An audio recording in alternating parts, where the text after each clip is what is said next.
Hello and welcome to the Facing Your Fears, Turning Fear into Courage. We are breaking away from our traditional doing a chapter from the Facing Your Fears book to help people with the divisions that are going on within our nation right now after the election and after the results. As a therapist, I'm having a lot of people come in with different feelings and fears or excitement or hope or whatever they might be coming in with. And I thought, this podcast could be a way to try to help us to heal and understand each other. And I actually have to tell you, I got the idea from listening to a podcast by Michael Sandler. He does Inspire Nation. And he was explaining that when we all went to vote, we went to vote for whomever we voted for with the idea that we want hope, we want safety, we want to bring this world to a better place. And even though our goals were the same, we may have voted for different people. And if we start looking at the motivation between and among all the people here in the United States, I think the goal was the same. The goal was, let's create hope.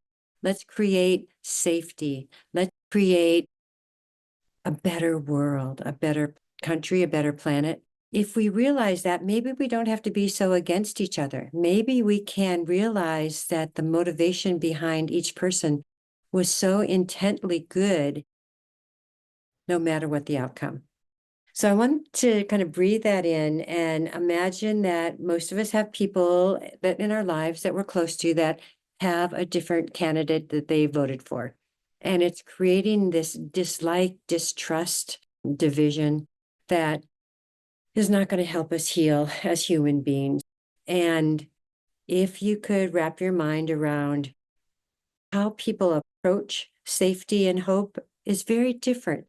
I started to try to do it within my family as far as looking at the differences that we have just with my 3 children and who they are and their motivation and what motivates them, what, I don't know, keeps them happy, keeps them on their pathway. And I thought back to earlier in this year, my younger daughter and I, we're going to climb Machu Picchu because I was going on a trip and I said, you can come if you want. She goes, oh yeah, I have all these great outfits I could wear. And I'm thinking, I don't know, climbing Machu Picchu, you want to have comfortable, warm clothing. And I pictured her and she's a fashion queen along with her boyfriend. They are so fashionable. And I thought, I don't think Machu Picchu is a place to do this. So we switched and went to Belize. And it was perfect because she wore all these really cute outfits for the sun in the summer and could feel really happy. And I don't think about outfits. I don't know if people notice. I don't have that many clothes. I really don't care. I don't have that many things. I just who I am. It's just, I'm not judging or saying my way's good.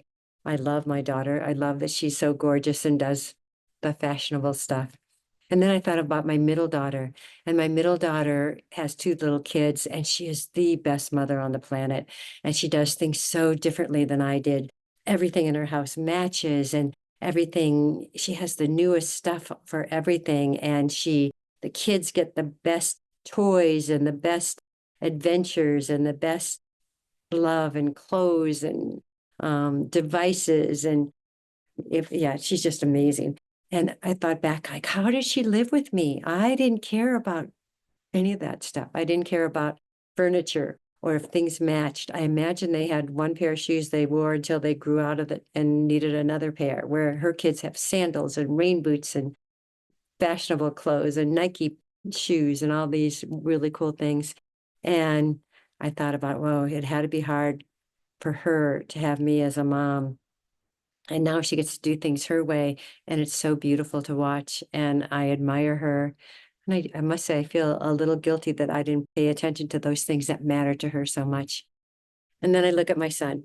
My son, I think, has more of my DNA as far as he moved to Oregon to experience that with his girlfriend, and he moved to Utah to climb the mountains and experience a new job there. And he moved back to San Diego to be closer to his niece and nephew, my grandkids, to be a part of the family. But I remember getting a phone call from him in Utah. He was climbing in the snow, and he had been climbing this mountain for like 3 hours. And he said, Mom, I've lost the pathway of how to get back. I don't know where or how I'm going to find my way back. And I'm going to lose cell service in the next 20 minutes.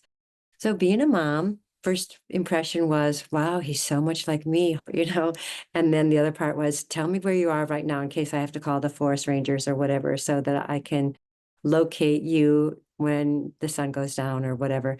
Thank goodness he made it. But that kind of stuff was pretty much the way I kind of lived life. And so I looked at this and I thought, if this is just the case between my three kids who are a part of me and I love them heart and soul and we're so different, can't our country be different and have different motivation and different ways of looking at candidates or solutions or whatever we're looking at? And can't I love my neighbor if they vote differently than I do? And the answer is yes. The answer has to be yes, because heart and soul, we're all striving for the same thing.